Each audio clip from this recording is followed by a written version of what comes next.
Os advogados da outra parte trocaram olhares, e o juiz deixou escapar uma risada quando o idoso se levantou sozinho para falar.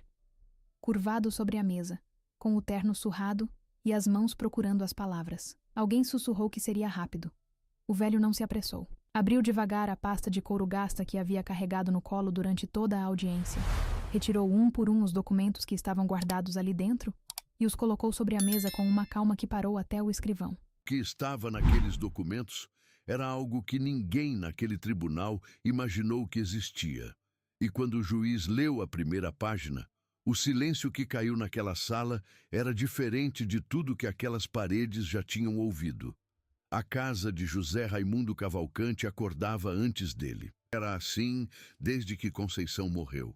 Os barulhos da manhã chegavam primeiro. O trânsito distante na rua de paralelepípedo. O canto do sabiá no quintal que ela havia plantado de ipê amarelo. O som do telhado se expandindo com o calor que ia chegando devagar. E ele ficava deitado na cama de casal, no lado direito, que era o seu lado desde sempre, e ouvia tudo com os olhos abertos no teto. Naquela manhã de quinta-feira, José Raimundo acordou às 4h42. Ele sabia o horário porque havia olhado para o relógio despertador que Conceição ganhou de presente de aniversário em 1987 e que ainda funcionava. O mostrador de números vermelhos cortando o escuro do quarto. Ficou parado por um momento. Depois se levantou. O quarto ainda cheirava a ela. Era o tipo de coisa que não se explica para quem não perdeu ninguém. Um perfume que não existe mais em nenhum frasco, que não se compra em nenhuma loja, mas que persiste nas dobras do tecido da cortina, no travesseiro que ele não lavou nos 6 meses depois do velório, no ar parado dos armários de madeira antiga que ela havia escolhido quando se mudaram para aquela casa em 1979. José Raimundo colocou os pés no chão frio da cerâmica e ficou sentado na beirada da cama por um momento, as mãos sobre os joelhos, olhando para o nada. Não rezou. Não havia orado desde o dia do funeral e não se sentia em posição de começar agora. O que ele fez foi se levantar, ir até o banheiro, lavar o rosto com a água que sai fria àquela hora e se olhar no espelho por mais tempo do que costumava. 71. O cabelo branco havia chegado cedo, ainda na casa dos 40, quando o cargo de juiz de primeira instância começou a trazer casos que deixavam peso na alma, os casos de criança, principalmente. Depois vieram as rugas ao redor dos olhos, e depois o queixo mais mole, e depois os óculos de leitura. Mas havia alguma coisa nos olhos que não havia mudado, que ele reconhecia do jovem de 23 anos que havia entrado na faculdade de Direito da UFC em 1975, sem dinheiro para comprar todos os livros da lista e precisava copiar trechos na biblioteca. Uma clareza, uma atenção. O tipo de olhar que Conceição dizia ser capaz de enxergar através das coisas. Ela dizia: Raimundo, você não olha para as pessoas, você as lê. Ele foi até o armário e abriu a porta de madeira com cuidado, como se barulho demais pudesse acordar alguém. Hábito antigo, dos anos em que os filhos dormiam naquela casa, e ele chegava tarde das audiências. O armário tinha poucos ternos. 2 pretos para a cerimônia, um azul marinho que havia sido comprado para uma formatura havia anos, e o cinza. O terno cinza havia pertencido ao pai, Benedito Cavalcante, mestre de obras em Sobral, que nunca havia colocado os pés em uma faculdade, mas que, na manhã da formatura do filho, apareceu com aquele terno passado a ferro, com capricho de quem sabe que o momento é grande. Benedito havia morrido em 1994. O terno ainda servia, mais ou menos. José Raimundo havia emagrecido nos últimos 2 anos, e o tecido sobrava um pouco nos ombros e na cintura. Mas era esse que ele ia vestir. Não havia discussão interna sobre isso. Era esse. Enquanto abotoava a camisa branca, José Raimundo pensou nos filhos. Pensou em Marcelo quando tinha 8 anos e adoecia de bronquite toda mudança de estação.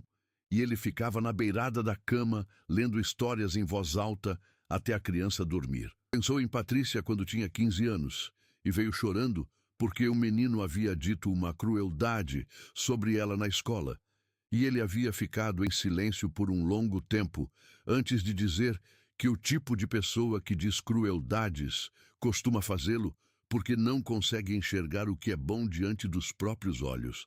Patrícia havia perguntado se ele achava que ela era boa, e ele havia dito que não achava.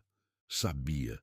Havia diferença entre achar e saber. Agora, Marcelo tinha 42 anos e um advogado de terno novo e um laudo médico, assinado por um homem que havia jurado em juízo que o pai tinha declínio cognitivo progressivo. José Raimundo terminou de ajustar a gravata no espelho. Pegou a pasta de couro gasto da cadeira ao lado do armário. Havia deixado ali desde a noite anterior, com todos os papéis organizados na ordem que havia decidido. Passou a mão pela tampa. O ouro estava rachado numa das bordas, escurecido nas alças de tanto manuseio. Havia comprado aquela pasta em 1989, no começo da carreira, em uma loja no centro de Fortaleza. Conceição havia dito que era séria demais para um juiz jovem, que ele precisava de algo mais moderno. Ele havia respondido que seria a mesma pasta por 40 anos. Ela havia dado uma risada. Eram quase 40 anos. Ele desceu para a cozinha, fez café, comeu 2 biscoitos de sal, lavou o copo e a xícara e saiu de casa antes das 6 da manhã. A cidade de Sobral acordava em camadas. Primeiro as padarias, com o cheiro de pão saindo pelas janelas abertas e o barulho metálico das bandejas. Depois, os mototaxistas nas esquinas, com os capacetes pendurados no guidão. Depois, os comerciantes abrindo as grades das lojas no centro, o som cascateando pela calçada de pedra. José Raimundo caminhou por tudo isso com a pasta no braço. O passo medido de quem não anda com pressa, mas tampouco perde tempo. Conhecia Sobral de um modo que só se conhece uma cidade quando se passou décadas vivendo os seus problemas. Havia julgado casos nessa cidade.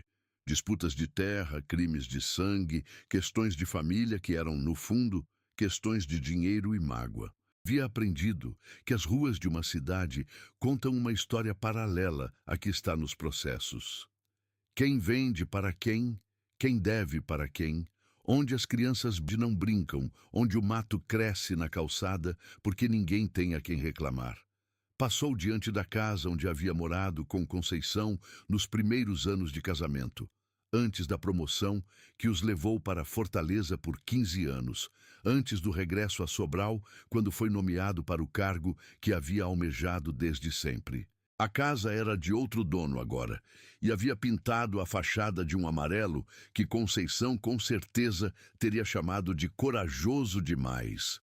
Ele olhou para a janela do quarto de frente, que havia sido o quarto de Marcelo bebê, e seguiu andando.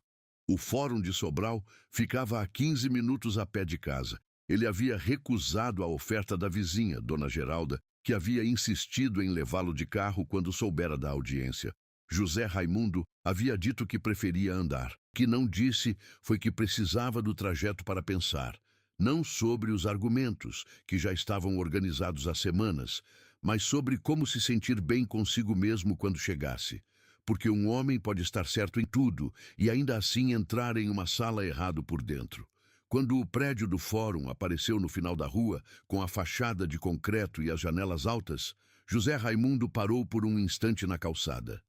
Havia entrado naquele prédio centenas de vezes ao longo da vida. Como estagiário, como promotor substituto, como juiz, como desembargador que vinha de Fortaleza para inspeções. Conhecia o cheiro do corredor do segundo andar, que misturava ar-condicionado velho com papel de processo. Um cheiro que se instala nos pulmões de quem passa anos em tribunais e que nunca vai completamente embora. Hoje entrava como réu. Ele ajustou a gravata, ergueu o queixo e atravessou a rua. A sala de audiências número 3 do Fórum de Sobral cabia 40 pessoas sentadas, mas raramente era usada para mais de 10. Tinha forro de madeira escurecido pelo tempo. 2 ventiladores de teto que giravam sem fazer diferença substancial no calor. e uma janela alta que deixava entrar uma faixa diagonal de luz solar a partir das 10 da manhã. A audiência havia sido marcada para as 9. José Raimundo chegou às 8h40. A sala estava vazia. Apenas o escrivão Benedito Mota, que organizava papéis sobre a mesa com a precisão silenciosa de quem faz aquilo há 30 anos. Benedito não levantou os olhos quando a porta abriu. Disse, sem olhar, que a audiência começaria em 20 minutos. José Raimundo disse que sabia, obrigado, e se sentou na cadeira destinada ao réu, do lado direito da mesa central. Colocou a pasta sobre os joelhos e ficou olhando para a janela.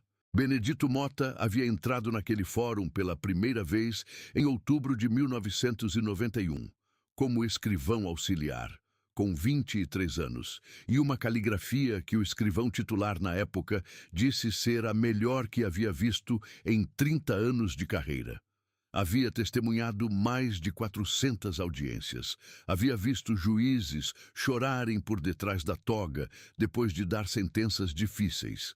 Havia visto advogados que pareciam fortes desmoronarem quando seus clientes eram levados. Havia visto a sala de audiências ser usada para reconciliações de família, para pedidos de perdão, para confissões que mudavam o rumo de uma vida.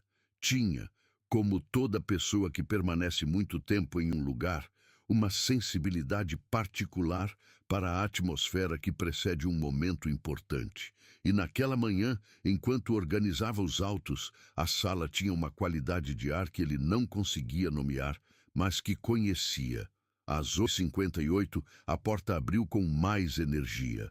Entraram 2 homens de terno claro, porta-documentos de couro fino, os celulares vibrando em silêncio nos bolsos. Um deles, o mais alto, de cabelo grisalho penteado para trás, era o doutor Tadeu Sampaio, 46 anos, sócio sênior de um dos maiores escritórios de Fortaleza. O outro, mais jovem, era o Dr. Renato Peixoto, sócio júnior, que ainda carregava no rosto a expressão de quem ainda está aprendendo o que a autoridade do escritório permite. Atrás deles vinha Marcelo Cavalcante, de terno azul escuro, o rosto que havia herdado do pai. O maxilar largo, os olhos fundos, mas com uma expressão que o pai nunca havia usado, a expressão de quem calcula o tamanho de uma vitória antes de entrar em campo. E depois, Patrícia, de blazer cinza e calça preta, que entrou sem olhar para o lugar onde o pai estava sentado. Olhou para o celular, depois para a mesa, depois para a janela. Em nenhum momento para o lado direito. Uma quarta pessoa entrou atrás deles. Uma mulher jovem, de uns 30 anos, bloco de anotações na mão e expressão de quem ainda está aprendendo a não deixar o que pensa aparecer no rosto. Era Fernanda Lopes, advogada júnior escalada para dar suporte logístico à equipe de Tadeu Sampaio. Ela varreu a sala com o olhar ao entrar, e os olhos pousaram por um segundo no idoso sentado sozinho do lado direito da mesa. Desviou o olhar rápido demais para que parecesse natural. Tadeu Sampaio cumprimentou Benedito com um aceno profissional e foi direto ao cadeirão de frente, onde colocou o porta-documentos com o tipo de gesto calculado que pertence a pessoas acostumadas a ocupar espaço em salas alheias. Marcelo se sentou ao lado, cruzou os braços e então, só então, olhou para onde o pai estava. Foi um olhar rápido, de menos de 2 segundos. José Raimundo o sentiu, porque havia treinado a vida inteira a perceber o que as pessoas comunicam quando pensam que não estão dizendo nada. O olhar de Marcelo disse: está aí, está de terno velho, está sozinho, está bem. José Raimundo não desviou o olhar do filho. Ficou olhando com aquela quietude que Conceição chamava de ler as pessoas. Marcelo foi o primeiro a desviar. O juiz substituto Henrique Teles entrou na sala às 9h04, com a toga preta aberta na frente e o maço de folhas de processo na mão. Tinha 44 anos, o cabelo escuro cortado curto, uma postura que dizia ter chegado onde queria chegar sem ter chegado ainda onde planejava. Era magistrado há 11 anos, havia passado por 3 comarcas diferentes antes de Sobral e tinha a reputação de ser eficiente. O tipo de eficiência que às vezes confunde rapidez com pressa. Sentou-se, ajeitou os papéis, olhou para os 2 lados da mesa e fez o que os autos já descreviam como o necessário, a qualificação das partes. Leu os nomes dos autores, Marcelo Cavalcante da Silva e Patrícia Cavalcante da Silva, e depois leu o nome do réu, José Raimundo Cavalcante. Olhou para o homem sentado sozinho do lado direito com a pasta no colo. Fez uma anotação. O réu dispensou representação técnica? Perguntou, a pergunta endereçada ao escrivão mais do que ao próprio réu. Isso consta dos autos, doutor, disse Benedito. Henrique olhou para José Raimundo com aquela paciência levemente aumentada que as pessoas usam com quem julgam precisar de mais tempo para entender as coisas. O senhor tem ciência de que uma ação de interdição é uma ação complexa e que a ausência de advogado pode prejudicar sua defesa? Tenho, disse José Raimundo. Voz pausada. Nem alta demais, nem baixa demais. Henrique fez mais uma anotação. Muito bem. Prosseguiremos. Tadeu Sampaio pediu a palavra e Henrique concedeu. O advogado se levantou com a fluência de quem sabe exatamente quanto espaço tem direito de ocupar e começou a expor o caso com a mesma entonação de quem lê um relatório que já foi aprovado. Os autores, filhos legítimos do réu, moviam a presente ação de interdição com base em laudo médico, atestando declínio cognitivo progressivo. El havia demonstrado nos últimos 2 anos comportamento financeiro de risco, incluindo doações a estranhos, alienação de bens sem causa aparente e resistência injustificada a orientações médicas e familiares. O pedido era de tutela total, com nomeação de curador a ser indicado pelos próprios filhos. Enquanto Tadeu falava, José Raimundo abriu o caderno preso com elástico e começou a escrever. Não anotava o que o advogado dizia, anotava perguntas. Henrique olhou para ele de soslaio, com a expressão levemente irritada de quem acha que o gesto é desnecessário. O laudo havia sido elaborado pelo doutor Paulo Regis Fontenelle, médico com especialização em geriatria. Tadeu o citou com precisão clínica. Declínio cognitivo leve a moderado, com comprometimento das funções executivas e incapacidade funcional para a gestão de patrimônio acima de pequena monta. A conclusão era clara. O réu precisava de proteção legal imediata. Henrique pediu os originais do laudo, os conferiu brevemente e começou a ler partes em voz alta para o registro. O tom com que lia era o tom de alguém que já formou opinião. Havia uma leveza na voz, onde deveria haver peso, como se aquele documento, que descrevia a incapacidade de um homem de conduzir a própria vida, fosse um formulário entre formulários. Do lado esquerdo da mesa, Marcelo cruzou os braços com mais firmeza. Patrícia ainda olhava para o celular, mas havia uma rigidez nos ombros que não estava lá antes. Fernanda Lopes ficou olhando para o bloco de anotações. Não escreveu nada. Quando Henrique terminou de ler o laudo, virou para o lado direito da mesa e disse, com a paciência que já conhecíamos, El tem 3 minutos para se manifestar pessoalmente, dado que dispensou representação técnica. Esperamos que a manifestação seja clara o suficiente para o registro. Houve uma pausa, breve, mas real. A risada, contida quase inaudível, não veio de Henrique. Veio do advogado Renato Peixoto, que trocou um olhar com Tadeu Sampaio e deixou escapar algo pela metade do rosto. Henrique não reprovou. Benedito ergueu os olhos do teclado por 1 segundo e depois os abaixou. José Raimundo não reagiu. Passou a mão pela tampa da pasta de couro, uma vez devagar, como quem alisa a superfície de algo que precisa estar intacto.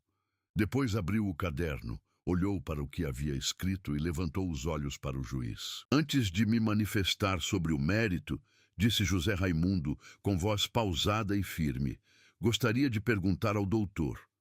O processo foi distribuído por prevenção ou por sorteio? Silêncio. Não um silêncio grande.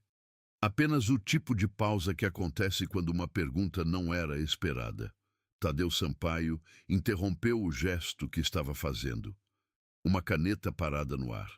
Henrique olhou para os autos. Por sorteio. Obrigado. José Raimundo anotou algo no caderno. Henrique esperou que ele continuasse. José Raimundo não continuou de imediato.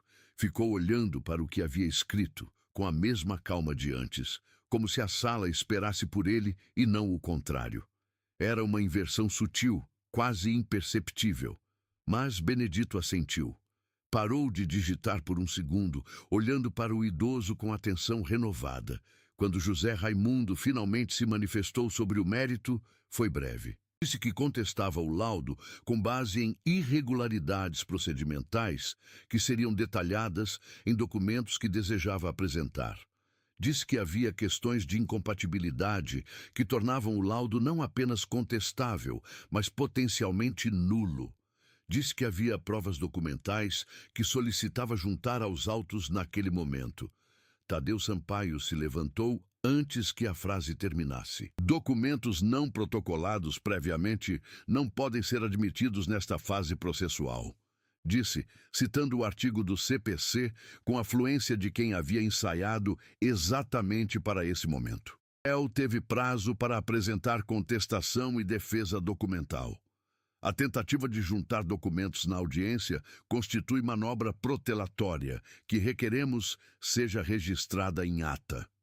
Henrique concordou, sem deliberar, sem permitir que o réu respondesse à objeção. Mandou o escrivão registrar que a apresentação de documentos havia sido indeferida por inadequação processual. Depois se virou para José Raimundo com aquela paciência forçada que era mais humilhação do que cortesia. O senhor pode se sentar. O processo seguirá o rito normal. Provavelmente será mais confortável para todos que um familiar de confiança passe a acompanhar suas decisões daqui em diante. Do lado esquerdo, Marcelo descruzou os braços. Patrícia, finalmente, levantou os olhos do celular. Renato Peixoto esboçou um sorriso que controlou antes de virar completamente sorriso. Na galeria, 3 cadeiras de plástico encostadas na parede do fundo, estava o estagiário Vitor com o bloco na mão, Fernanda Lopes de pé perto da porta, e um homem mais velho de terno escuro que havia chegado sem que ninguém reparasse e ficava parado no canto da sala com os olhos na mesa central. José Raimundo olhou para o homem no fundo. Foi um olhar de reconhecimento, não de surpresa, mas de confirmação, como se tivesse esperado que ele aparecesse e ele havia aparecido. Depois olhou para a pasta. Depois colocou as 2 mãos sobre a mesa e se levantou devagar. Henrique abriu a boca para dizer que a audiência estava encerrada para a manifestação do réu. Eu ouvi o doutor juiz, disse José Raimundo, sem levantar a voz, mas vou me colocar em pé antes de me sentar. Era uma frase estranha. Mas havia algo na forma como foi dita, sem desafio, sem ironia, com uma calma que tinha textura, que fez com que ninguém, nem Henrique, protestasse de imediato. José Raimundo colocou a pasta sobre a mesa e a abriu devagar. Não havia nada de dramático no gesto. Era o gesto de um homem que abriu aquela pasta muitas vezes ao longo de muitos anos. Demorado não por fraqueza, mas por método. Toda a ação deliberada comunica algo que a pressa apaga. E José Raimundo sabia disso melhor do que qualquer pessoa naquela sala, porque havia passado décadas observando o que as pessoas fazem quando estão diante de um tribunal. O primeiro documento saiu com a mão direita, seguro nas bordas, como quem sabe que papel tem vida que vai além da celulose. Foi colocado sobre a mesa virado para baixo. O segundo veio logo depois, uma certidão com timbre azul e carimbos que Benedito Mota conseguiu ler de onde estava. Tribunal de Justiça do Estado do Ceará. O terceiro era maior, com várias páginas grampeadas, e tinha a palavra acórdão impressa no cabeçalho. Benedito parou de digitar. Era um gesto involuntário. Ele não havia decidido parar. Os dedos simplesmente ficaram suspensos sobre o teclado, porque alguma coisa no padrão daqueles documentos, no modo como estavam organizados, na qualidade dos papéis, nos carimbos que ele reconhecia de uma carreira inteira circulando entre tribunais do Estado, havia acionado alguma coisa muito antiga na memória profissional. O homem de terno escuro no fundo da sala deu 2 passos à frente. Era o Dr. Carlos Holanda. 68 anos, ex-presidente da Ordem dos Advogados do Ceará por 6 anos consecutivos, advogado constitucionalista com 4 décadas de carreira, professor emérito da UFC. Havia recebido uma mensagem de texto anônima na véspera. Remetente desconhecido, número que não estava na agenda, pedindo que comparecesse à audiência de número tal, no Fórum de Sobral, no dia seguinte, às 9 da manhã. A mensagem dizia apenas: alguém vai precisar que um advogado competente testemunhe o que acontecer. Carlos Holanda havia chegado de carro de Fortaleza às 7 da manhã, tomado café em uma padaria próxima ao fórum e entrado na sala sem se anunciar, sem se identificar, sem se sentar. Ficou de pé no fundo com a postura de quem está em território conhecido. Ele reconheceu os documentos antes de conseguir ler as letras. Era o tipo de reconhecimento que vem da experiência longa com papéis institucionais. A textura do papel oficial, a proporção do carimbo, a disposição do timbre. Eram documentos do tribunal. E não eram documentos comuns. Benedito Mota, com a voz de cartório, disse em voz baixa ao escrivão auxiliar ao lado: "Meu Deus, eu conheço esse homem." Vitor olhou para o escrivão. Depois olhou para o idoso de terno cinza diante da mesa. Não entendeu o que havia de especial. Ainda não. Carlos Holanda caminhou da parede até a mesa. Não havia pedido permissão. Em qualquer outra circunstância, o juiz o teria impedido. Mas havia algo na composição daquela cena. O idoso de pé com a calma inabalável, os documentos sobre a mesa, o escrivão parado com os dedos suspensos, que havia criado uma pausa no protocolo que ninguém soube como fechar. Carlos Holanda chegou à mesa, olhou para os documentos e virou o primeiro. Era uma portaria, com o timbre do governo do estado do Ceará em azul e dourado, com o número de portaria, a data e o texto padrão de uma aposentadoria compulsória por atingimento do limite de idade, nos termos da Constituição Federal, datada de 14 de março de 2019. O nome era José Raimundo Cavalcante. O cargo era desembargador do Tribunal de Justiça do Estado do Ceará, Câmara Criminal, membro titular do Pleno. Henrique Teles olhou para o documento. Depois olhou para o idoso de terno surrado que havia estado diante dele, sentado sozinho do lado direito da mesa, por 40 minutos. Depois, voltou ao documento.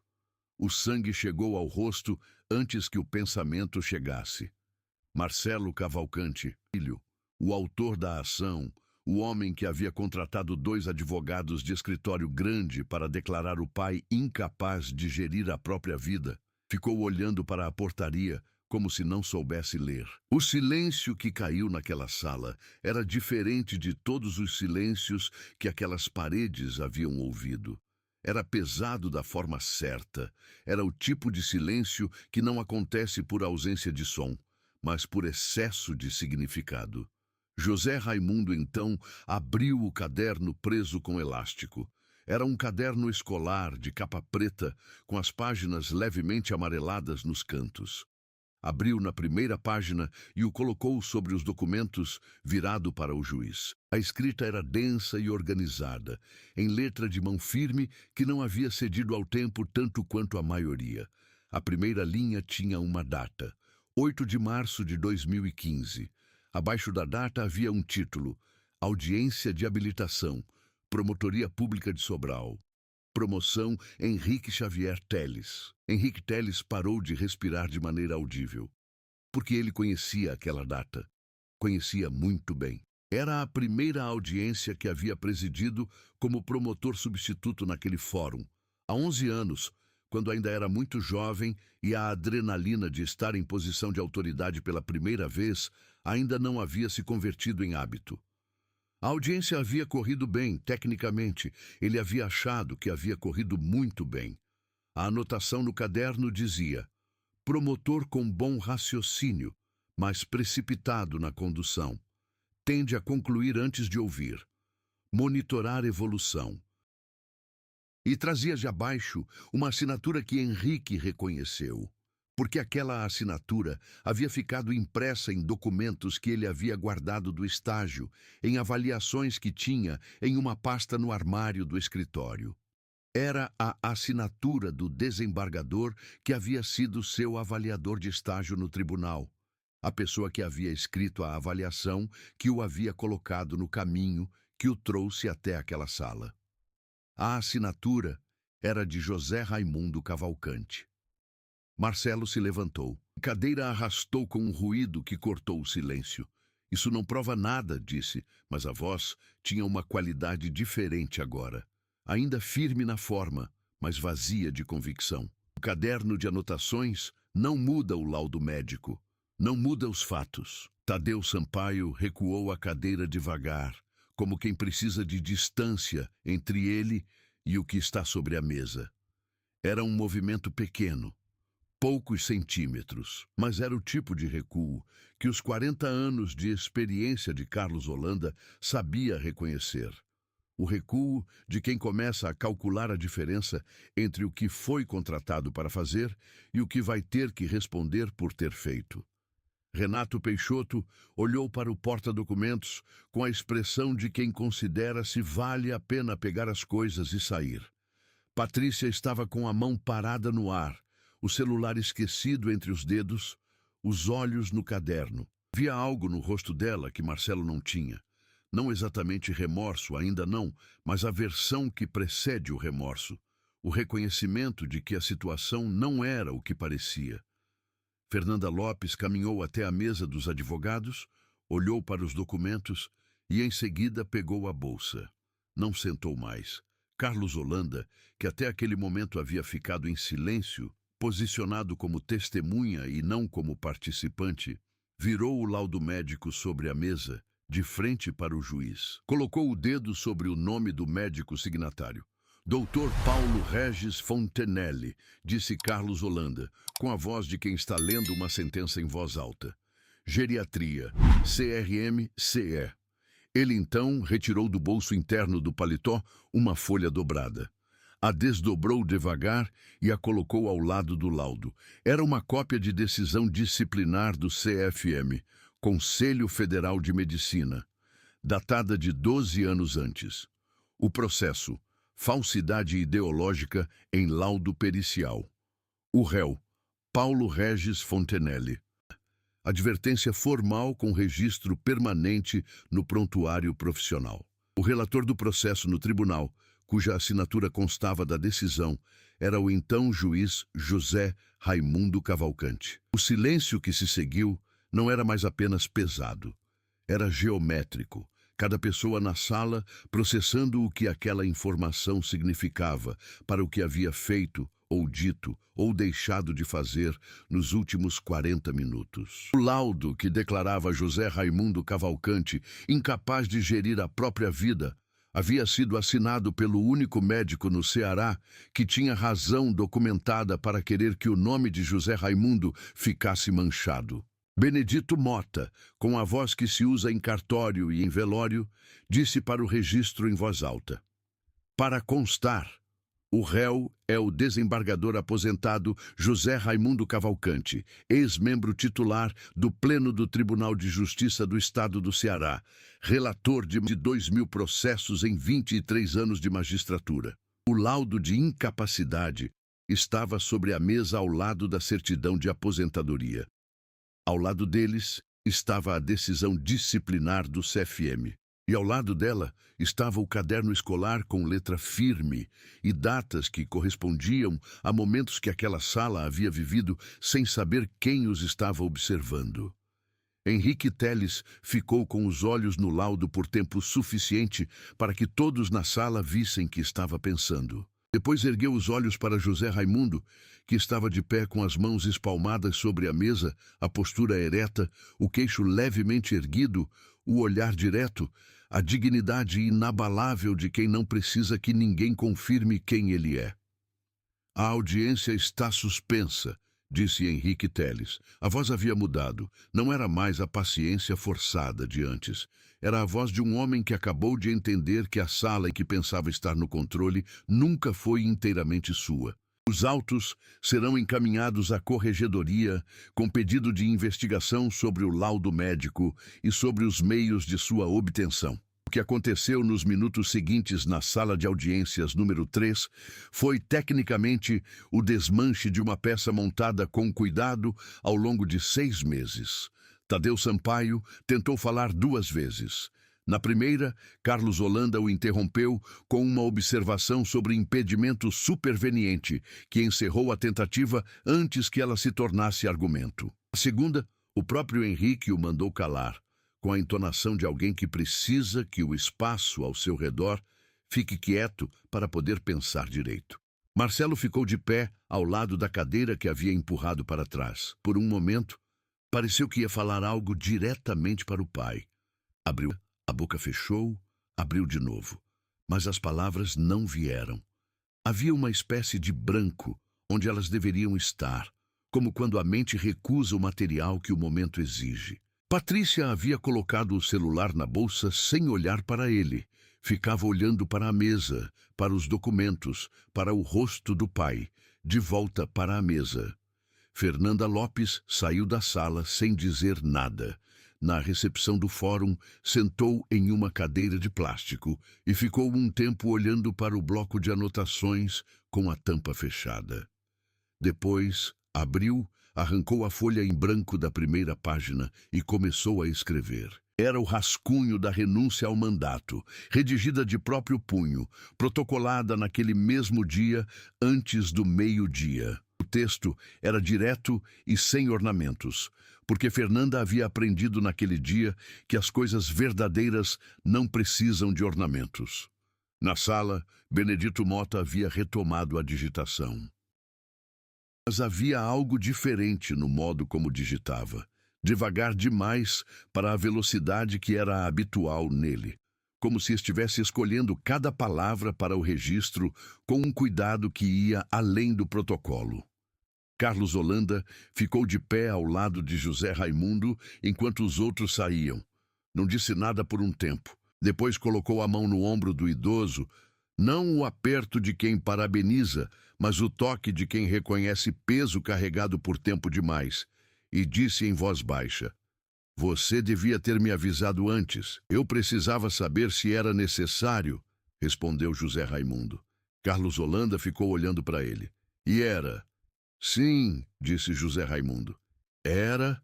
Ele fechou a pasta de couro com as 2 mãos, encaixou o elástico no caderno, colocou tudo de volta dentro. A sala estava quase vazia. Benedito ainda digitava. O fio de luz solar da janela alta havia mudado de ângulo e batia agora sobre a mesa vazia do lado esquerdo, onde Marcelo havia sentado, iluminando o contorno da cadeira empurrada para longe. José Raimundo colocou a pasta embaixo do braço e foi em direção à porta. A escada do Fórum de Sobral é de granito cinza, com o corrimão de ferro que foi pintado de preto em algum momento dos anos 90 e descascou em partes com o tempo. Tem 12 degraus do primeiro ao segundo andar, e José Raimundo havia contado isso por hábito antigo. Toda pessoa que passa tempo suficiente em tribunais aprende a contar degraus. Ele havia descido 8 quando ouviu a voz de Patrícia. "Pai." Parou. Não se virou de imediato. Ficou um momento de frente para o degrau de baixo, a mão no corrimão, os pulmões fazendo o trabalho silencioso de manter tudo no lugar. Depois se virou. Patrícia estava no topo da escada. Havia tirado o blazer. Carregava dobrado no braço, e sem ele parecia diferente, não menor exatamente, mas como o tamanho real, sem o acréscimo de postura que a roupa profissional adiciona. Ela havia herdado os olhos da mãe, escuros, de cília densa, e estava com eles pousados no rosto do pai, com uma expressão que José Raimundo reconheceu. Era a expressão de quem tem algo que precisa ser dito, mas ainda está procurando por onde começar. Ele esperou. "Por que você não disse antes quem você era?" perguntou Patrícia, a voz mais baixa do que havia estado durante toda a manhã. "Você podia ter parado isso antes de começar. Podia ter mostrado os documentos na primeira audiência, na contestação, ter..." "Podia", disse José Raimundo. Patrícia ficou em silêncio, esperando o resto. "Eu queria ver se um de vocês desistia antes." O vento que entrava pela porta aberta do fórum passou entre os dois. Lá embaixo, na rua, um carro buzinou. Alguém gritou um nome. A cidade continuava. "Eu queria esperar", continuou José Raimundo, a voz sem julgamento, apenas com o peso do que era verdadeiro, "para ver se vocês iam lembrar quem eu era. Não o que eu havia sido, quem eu era. Se algum de vocês ia chegar até mim e dizer, 'Pai, chega, eu não consigo continuar com isso.' Esperei 6 meses." Patrícia baixou os olhos. As mãos que seguravam o blazer apertaram o tecido sem que ela parecesse perceber. Sentiu o peito apertar de um modo que reconhecia, mas que havia evitado nomear durante semanas. "E quando nenhum de vocês veio", disse José Raimundo, "vim eu." Vi um silêncio que durou o tempo suficiente para ser real. Não era o silêncio de quando não há o que dizer. Era o silêncio de quando há muito o que dizer e nenhuma das palavras chega de forma inteira. "Eu sabia que você era juiz", disse Patrícia, finalmente, em voz quase baixa demais para ser ouvida. "Sempre soube. Eu não..." Parou. Começou de novo. "Marcelo disse que o sítio precisava ser vendido para pagar as dívidas que o senhor havia feito, que..." "O sítio não tem dívidas", disse José Raimundo. Patrícia fechou os olhos por um momento. "Eu sei." As palavras caíram entre os dois sem barulho. "Eu sei agora", ela disse, e havia na voz dela algo que não havia estado lá durante toda a manhã. Não arrependimento, não exatamente, mas a porta por onde o arrependimento poderia entrar, se ela deixasse. "Eu quis acreditar no que Marcelo dizia, porque era mais fácil do que ir até o senhor perguntar." José Raimundo ficou olhando para a filha por um longo momento.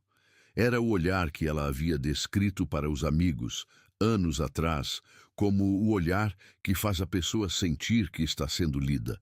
Não julgada, mas lida, que é diferente, mais honesto, mais generoso, à sua maneira. "Você tem 40 anos, Patrícia. E você ainda tem tempo de ser a pessoa que a sua mãe achava que você ia ser." Patrícia não respondeu. Havia algo no rosto que se movia. Não chorava, não ainda, mas havia o tipo de tensão por detrás dos olhos que precede o choro de quem não está acostumado a chorar em lugares onde pode ser visto. Uma lágrima escorreu pelo canto do olho esquerdo antes que ela conseguisse detê-la, e ela não fez nada para escondê-la. José Raimundo virou para os degraus. Desceu os 4 que restavam até o primeiro andar, com o mesmo passo medido com que havia subido pela manhã. Na porta, parou um instante, ajeitou a pasta debaixo do braço. Lá fora, o sol de setembro em Sobral tinha o tipo de intensidade que faz a sombra dos prédios parecer sólida. Saiu sozinho para o sol. Nos dias que se seguiram, o processo tomou o curso que os documentos haviam apontado. O encaminhamento à corregedoria foi processado em 48 horas, mais rápido do que o habitual, porque Carlos Holanda havia acionado contatos que conhecia há 40 anos e que reconheciam a gravidade do que estava sobre a mesa. O laudo do Dr. Paulo Regis Fontenelle foi submetido à análise pericial por 3 outros médicos indicados pelo Conselho Regional de Medicina. O relatório final, emitido 17 dias depois, foi taxativo. O laudo original não atendia aos critérios diagnósticos estabelecidos para a avaliação de capacidade cognitiva. Apresentava conclusões que não eram suportadas pelos dados clínicos descritos e havia sido elaborado sem exame presencial adequado do avaliado. O Dr. Fontenelle foi afastado de suas funções como perito judicial em todo o estado. O processo disciplinar no CRM foi reaberto. A Promotoria Pública pediu abertura de inquérito por falsidade ideológica e exercício irregular de perícia. O mesmo tipo de processo que o próprio Fontenelle havia sofrido 12 anos antes, quando José Raimundo havia sido o relator que assinou a decisão. Tadeu Sampaio foi investigado pela OAB-CE por uso abusivo do processo judicial e por ter instruído a equipe a suprimir informações relevantes sobre a qualificação do réu. O processo disciplinar foi aberto com representação formal assinada, entre outros, por Fernanda Lopes, que havia entregado depoimento voluntário ao Conselho antes que qualquer convocação fosse emitida.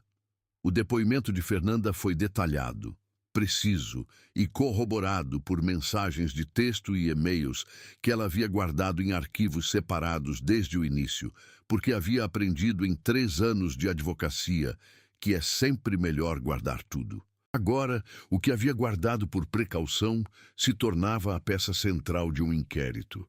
Marcelo e Patrícia perderam a ação de interdição. A decisão formal foi emitida 1 mês depois da audiência.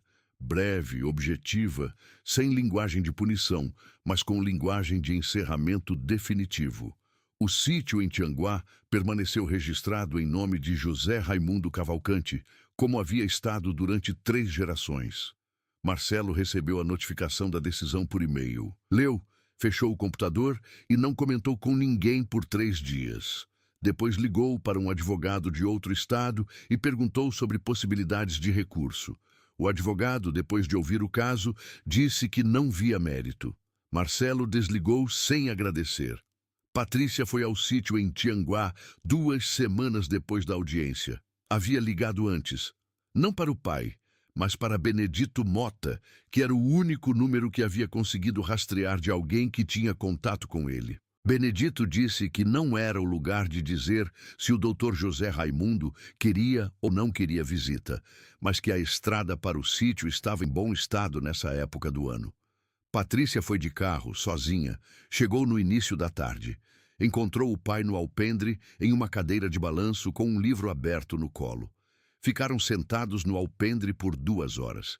Falaram de coisas pequenas a princípio, o tempo, o estado da estrada, um caju que havia caído no quintal. Então, lentamente, de coisas maiores, da mãe, do que havia sido errado, do que ainda poderia ser consertado. José Raimundo não perdoou em palavras porque Patrícia não pediu perdão em palavras. Havia uma honestidade em ambos que tornava as declarações formais desnecessárias. O que houve foi mais preciso do que o perdão. Foi o reconhecimento mútuo de que a história entre eles ainda estava sendo escrita e que ainda havia páginas por vir. Com Marcelo, a conversa não aconteceu. Não naquele ano. 3 meses depois da audiência, a Ordem dos Advogados do Brasil, Seccional Ceará, realizou uma sessão solene em homenagem ao desembargador aposentado José Raimundo Cavalcante. A iniciativa havia partido de Carlos Holanda, que havia apresentado à diretoria com uma carta de 2 páginas, na qual descrevia o que havia presenciado na sala de audiências número 3 do Fórum de Sobral, como o mais preciso exemplo de que a dignidade não é uma concessão que o poder faz ao indivíduo, mas uma qualidade que pertence ao indivíduo independentemente do que o poder decida fazer. A diretoria aprovara por unanimidade. O evento foi realizado no próprio Fórum de Sobral. Foi Benedito Mota quem sugeriu o local. Havia 1 mês e 2 dias para a aposentadoria do escrivão. Ele completaria 32 anos de serviço público em novembro. E quando Carlos Holanda ligou para convidar Benedito para participar da cerimônia, Benedito havia dito, antes que qualquer data fosse mencionada, que o lugar certo era ali, na mesma sala, naquelas paredes. A sala de audiências número 3 havia sido arranjada de forma diferente para a ocasião. As mesas foram colocadas em sessões plenárias. Havia cadeiras extras trazidas de outros andares. Vieram advogados de Fortaleza, promotores públicos da comarca, professores de direito, estagiários. O novo juiz da vara estava presente.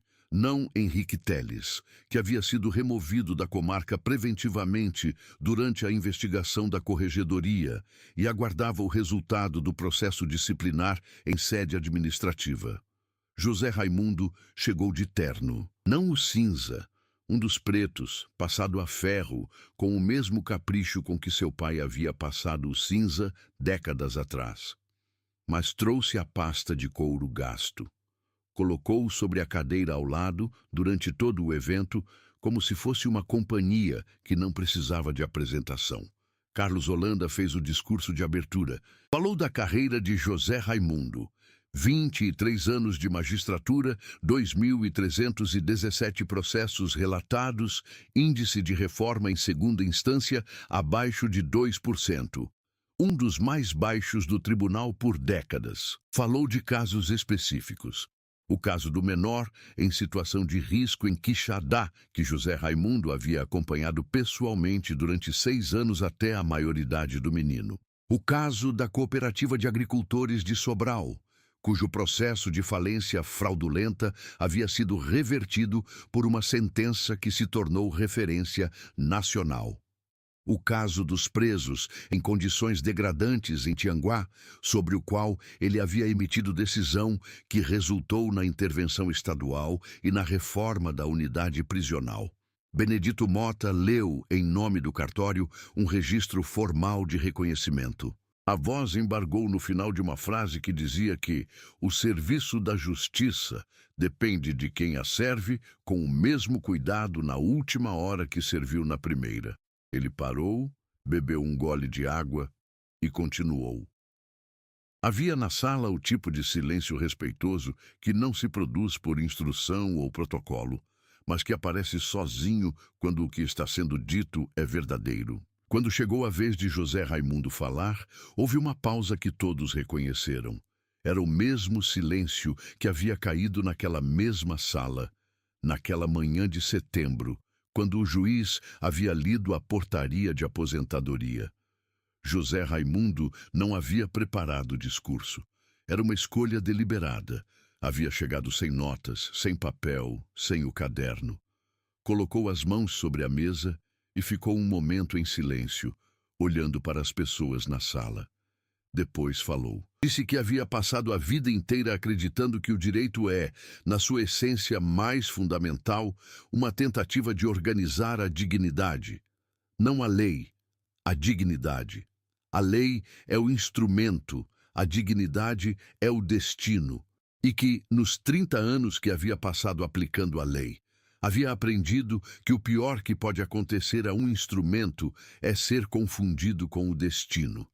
É quando a lei se torna um fim em si mesma, em vez de um meio para a proteção do que é humano. Disse que havia entrado naquela sala 3 meses antes como réu, e que havia saído como o mesmo homem que havia entrado, porque um homem não é o que as circunstâncias dizem que é.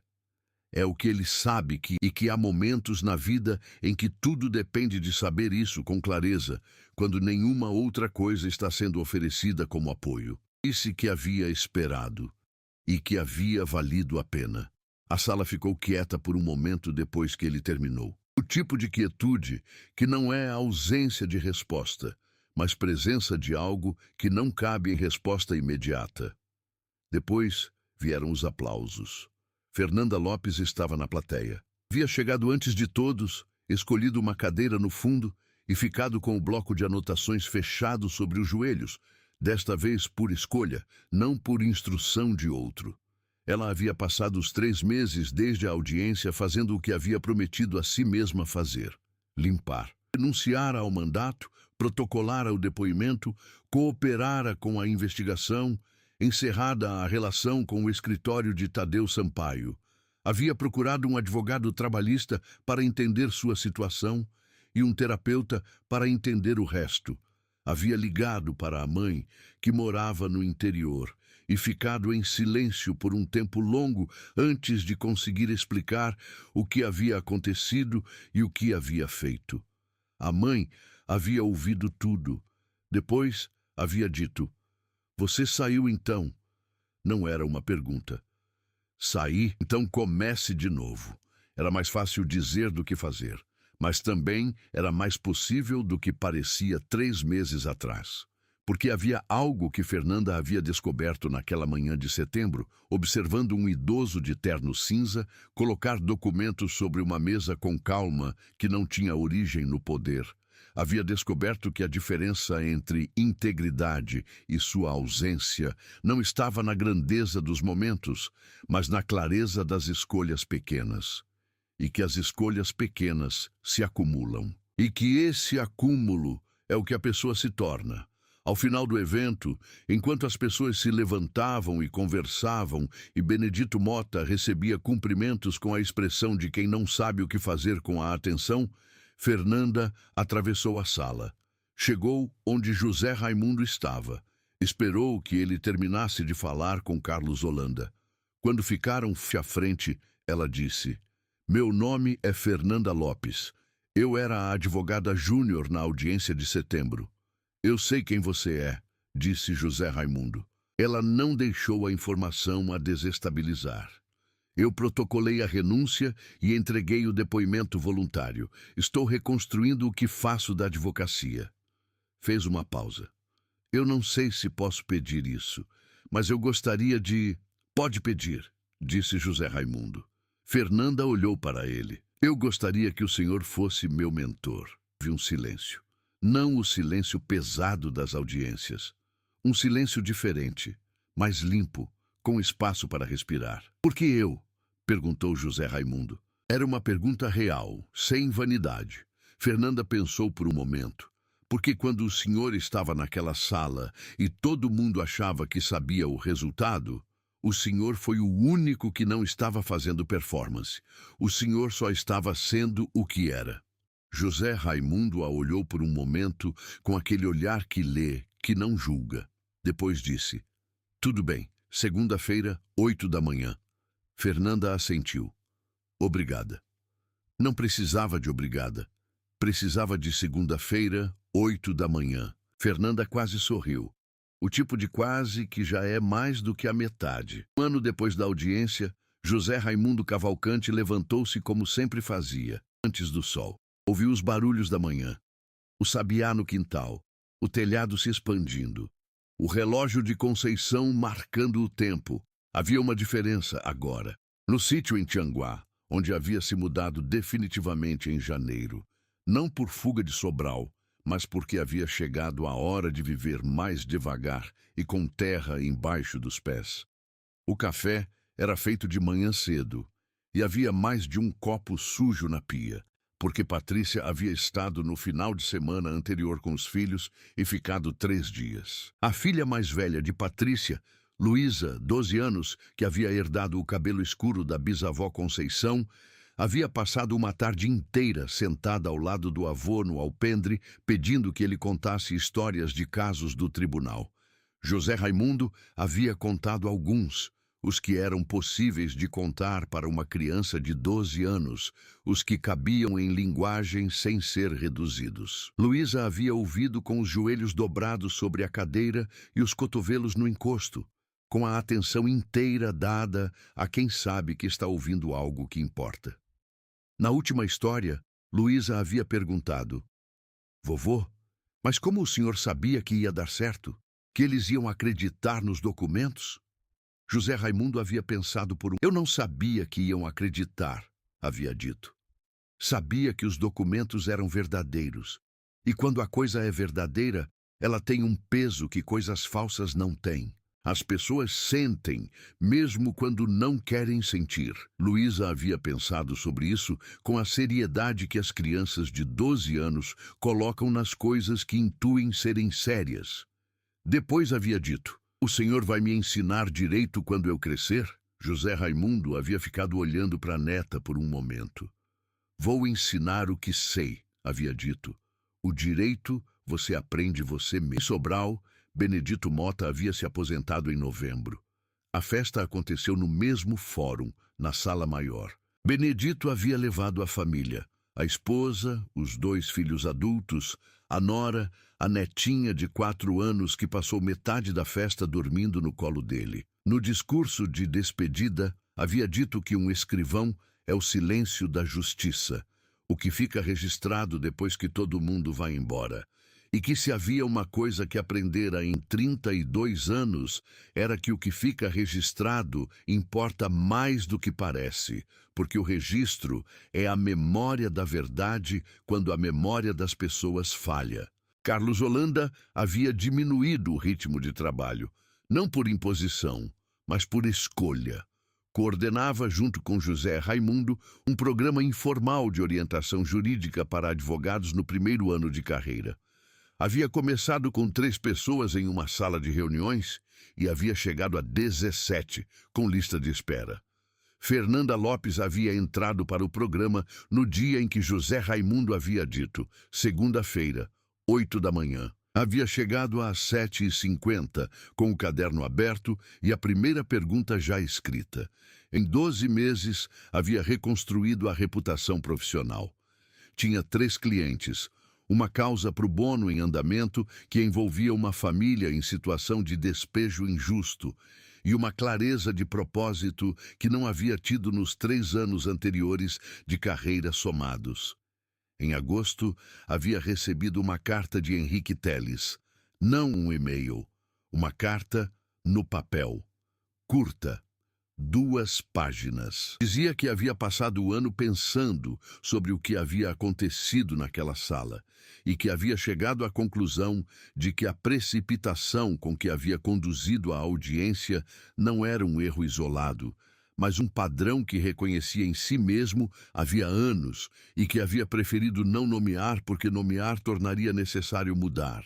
Disse que havia voltado a estudar, que não estava pedindo desculpas, porque desculpa era pouco e não mudava nada, mas que queria que ela soubesse que o que havia visto naquela manhã havia mudado o modo como entendia o que significava conduzir uma audiência. Fernanda havia lido a carta 3 vezes.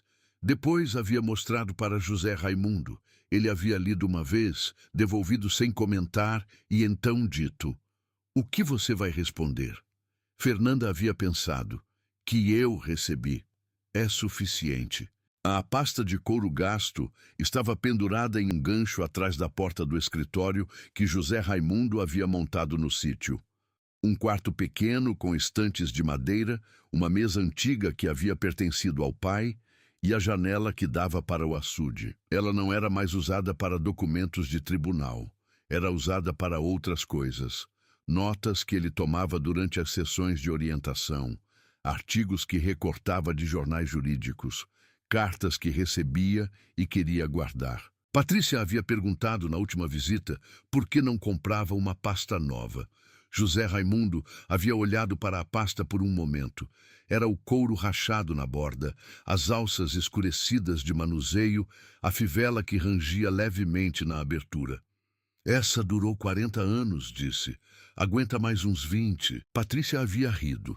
Um riso que não era simplesmente riso, mas algo que vinha de um lugar mais fundo, que envolvia a tarde no alpendre e a viagem a Tianguá e os fins de semana que haviam voltado a existir depois de anos de ausência.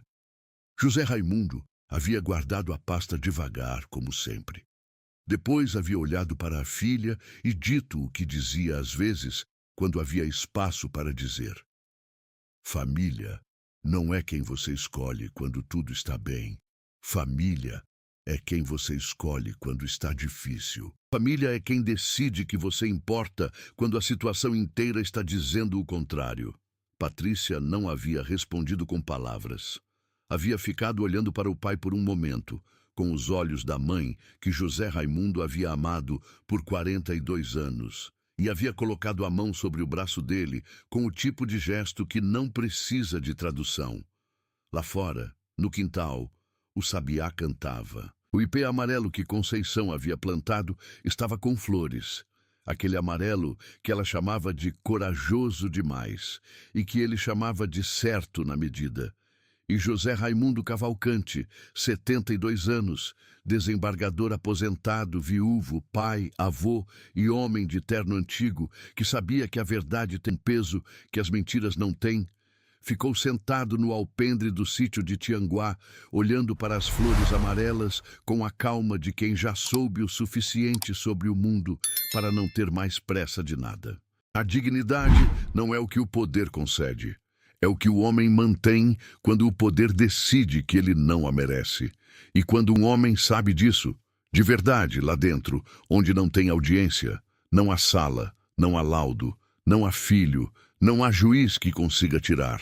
Só ele pode abrir mão, e esse homem não abriu,